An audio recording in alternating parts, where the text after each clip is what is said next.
Olá a todos, eu estou aqui novamente. Vamos dar início agora à nossa terceira videoaula. No tema dessa nossa videoaula de agora, vão ser as unidades 3 e 4, onde a gente vai trabalhar conteúdos sobre a avaliação de projetos e a administração de projetos. Acho que vale a pena a gente relembrar aqui o objetivo da disciplina, que é contribuir para que o aluno desenvolva um conjunto de conhecimentos básicos sobre as técnicas e o processo de elaboração e gestão de projetos, considerando este como uma ferramenta de planejamento e controle das atividades nas organizações. Inicialmente, a gente vai trabalhar com a unidade 3, que também traz seus objetivos específicos, ou seja, no final dessa aula e no final dos estudos da unidade 3, a gente espera que vocês tenham condições de explicar como os custos e despesas futuras dos projetos impactam o orçamento das organizações e também identificar as principais fontes de riscos presentes em projetos e explicar também as diferenças entre a avaliação de projetos na área pública e na área privada. Então, de maneira geral, avaliar é um processo complexo. Isso é bastante importante, tem que ser entendido inicialmente. Em toda avaliação, em menor ou maior grau, existe um envolvimento de julgamentos subjetivos, embora você se procura se avaliar de uma forma mais objetiva possível, mas em algum momento você pode ter uma avaliação subjetiva, que é o que traz essa complexidade no ato e na ação de avaliar.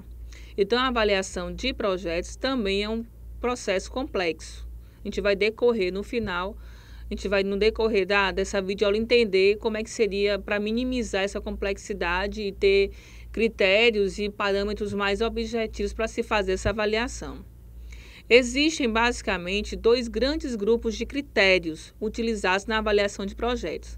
São os critérios qualitativos, que utilizam informações subjetivas para a escolha de projetos. Geralmente, projetos socioambientais são avaliados sob essa ótica, também alguns projetos na área pública, onde se avalia não objetivamente só a questão do rendimento, dos resultados financeiros específicos, mas sim, às vezes, o impacto social daquele projeto na comunidade em geral. Isso é um critério subjetivo.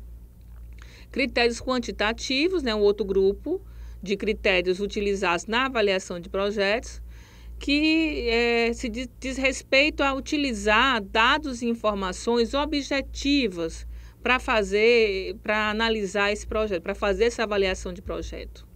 Então, é importante que você já comece entendendo que os elementos cruciais a serem considerados nos projetos são os custos, as despesas futuras decorrentes da continuidade das operações dos serviços prestados à sociedade ou dentro de uma organização específica.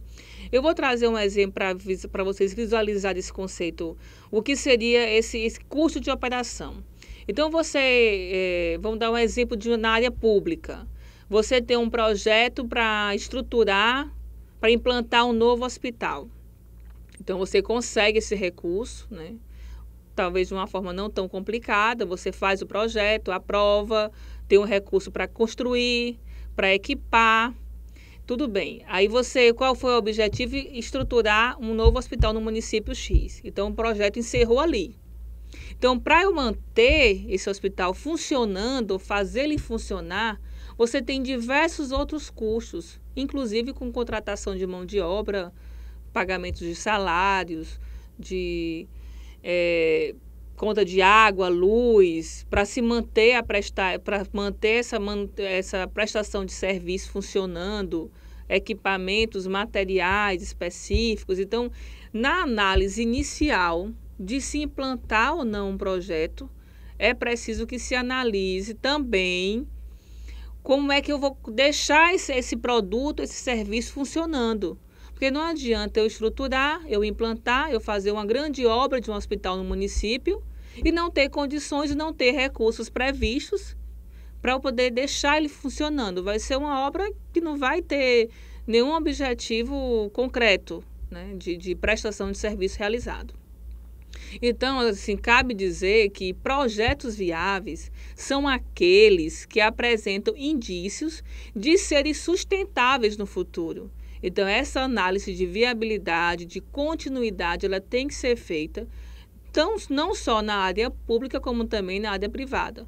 Imagina você comprar um equipamento novo para um setor específico da sua empresa ou da empresa que você trabalha, você sugerir essa aquisição de uma impressora muito moderna, que imprima não sei quantas páginas por hora, por minuto. Sim, comprei o equipamento, consegui o recurso, o projeto foi adquirir esse equipamento novo, ok. E para manter funcionando, no caso, eu preciso de um cartucho muito caro, de um toner muito caro, exige a qualificação de um colaborador, um treinamento caro. Então, você tem que estudar essas possibilidades de implantação, de continuidade desse projeto implantado. Isso é importante na área pública e privada, como eu falei anteriormente. Em todo projeto, você tem que analisar também, avaliar os riscos de retorno. Os riscos de se estruturar, de se implementar, o retorno seria o retorno daquilo implantado, daquela ação desenvolvida. O que eu vou ter de retorno, de benefício desse projeto? Então, é importante dizer que as fontes de risco estão presentes tanto em projetos da iniciativa pública quanto em projetos da iniciativa privada. São eventos, o que são esses riscos? Quais são o conceito de riscos? São eventos indesejáveis ao projeto e à equipe envolvida que apresentam alguma probabilidade de desvio em relação à estimativa ou aos objetivos financeiros e de prazos dos projetos. Então, são eventos que, no decorrer da execução desse projeto, poderá acontecer um embarque de uma obra, o risco operacional de se fazer uma atividade sem uma qualidade desejada, você vai ter que refazer o retrabalho, isso pode gerar custo. Então, são riscos que podem acontecer, que às vezes são riscos internos e externos. Então, o risco ele é qualquer obstáculo ou imprevisto que ameace o alcance dos objetivos do projeto. Isso é uma fonte de risco. Então, ele ameaça, ele é um obstáculo, ele é considerado também um risco. As principais fontes de risco no setor público são classificadas em 4 grandes grupos. Isso é um conceito trazido na apostila de vocês. Risco político. O que seria esse risco político? Basicamente, seria a mudança de poder, quando ocorre essa mudança de poder dentro de um órgão ou dentro do município, do estado, e que com essa mudança acontece a mudança de prioridades. Você muda, não vou mais investir nesse projeto. Então, esse é um risco político muito inerente à questão dos projetos na área pública. Aliás, que tem um impacto maior na área pública.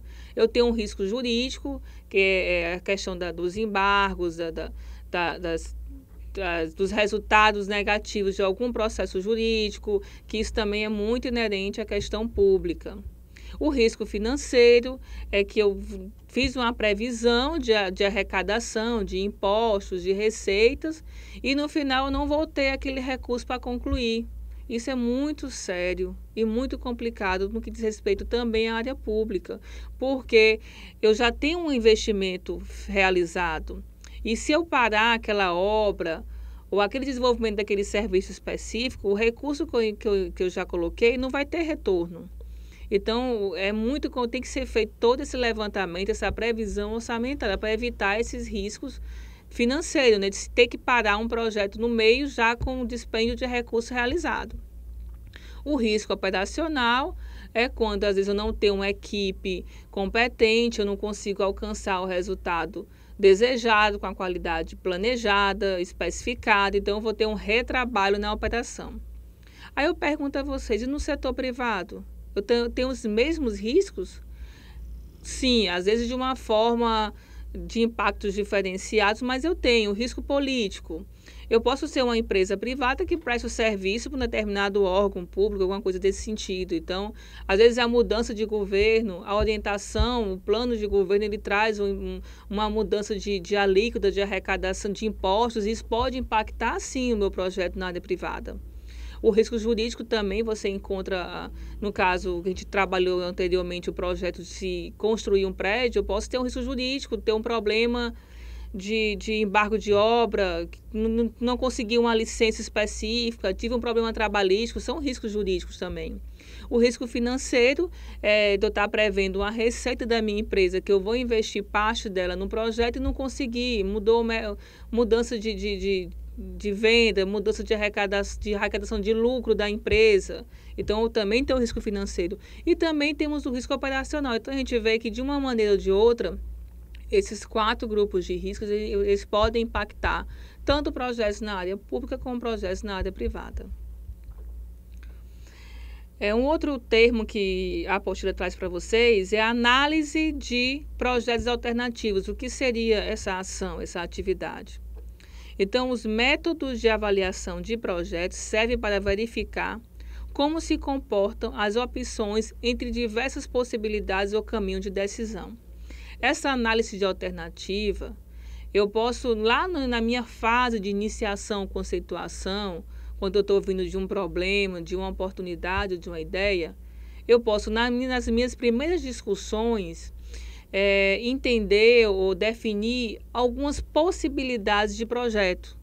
Então, eu posso ter, sim, essa análise de projetos alternativos, eu ter a ideia X e Y, que ela pode desenvolver um produto ou serviço parecido e excludentes.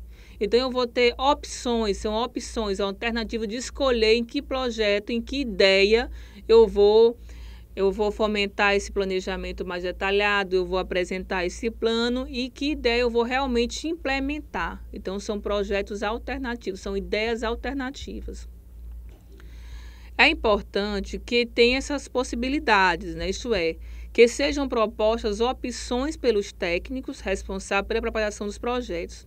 Sem essas opções, sem essas possibilidades de projeto, a análise de preparação dos projetos de investimento é um trabalho sem sentido, porque se eu não tenho opção, como é que eu vou analisar entre uma melhor ou outra situação? Então, é interessante que, principalmente, quando se fala de projetos de investimento, que isso seja analisado, as possibilidades de alcançar aquele objetivo específico. Eu vou dar um exemplo para vocês. Na área pública, um problema de um município de transporte de aluno. Então, aí eu já tenho 2 possibilidades.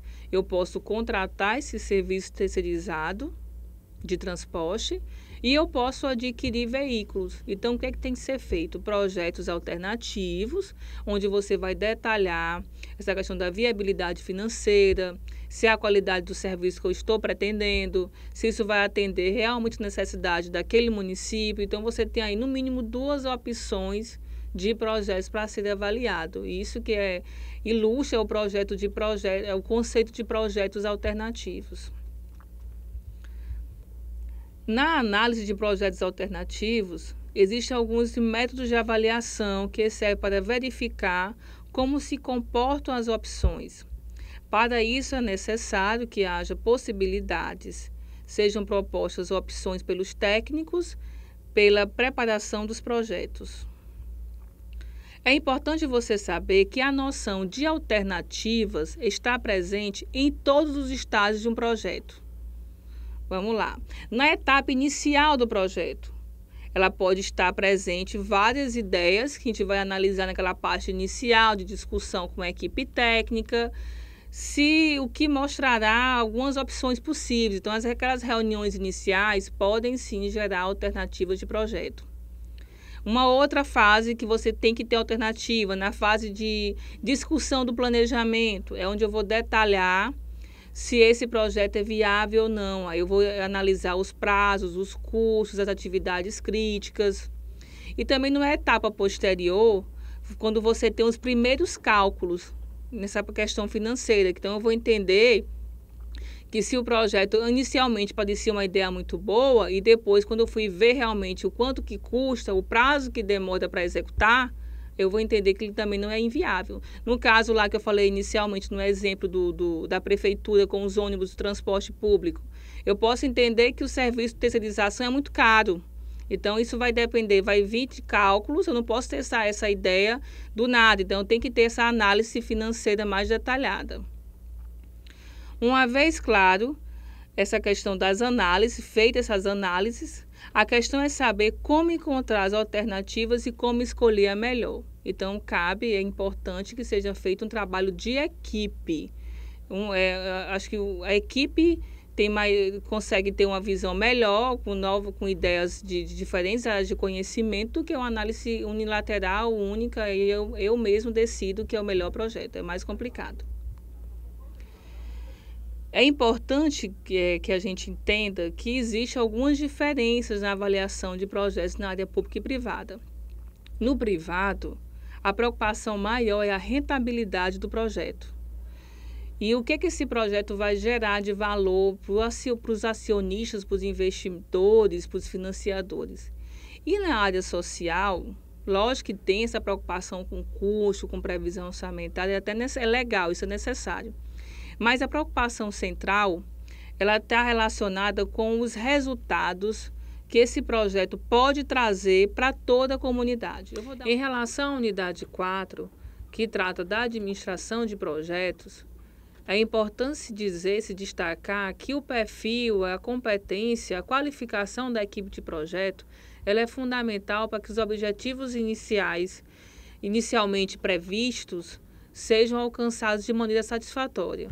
Então, é importante também dizer que o gestor de projeto ele precisa ter habilidades importantes ou mais desenvolvidas, como no caso de liderança, ele tem que ser um líder, ele tem que ter uma comunicação fluente, tem que exercer uma influência positiva junto à equipe do projeto, ele tem que ser um bom negociador, tem que trazer as soluções de problemas e tem que ter uma visão holística do projeto, tem que ter uma visão do todo, uma visão também socioeconômica.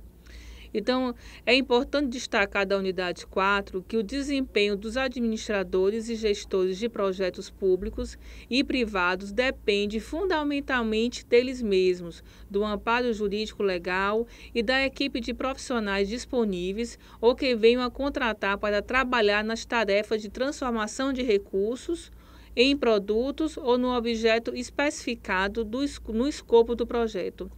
O perfil do profissional para atuação em gestão de projetos requer um conjunto de habilidades e de conhecimentos para pensar de maneira holística no projeto e de maneira focada na gestão de recursos. Bom, pessoal, eu queria desejar a todos bons estudos. Eu realmente desejo que todos tenham um bom aproveitamento nessa disciplina. Eu estou à disposição, façam contato, mandem dúvidas, enviem e-mail, fiquem à vontade e a gente vai dar esse apoio no decorrer da execução da disciplina também. Então, sucesso a todos, foi um grande prazer estar com vocês.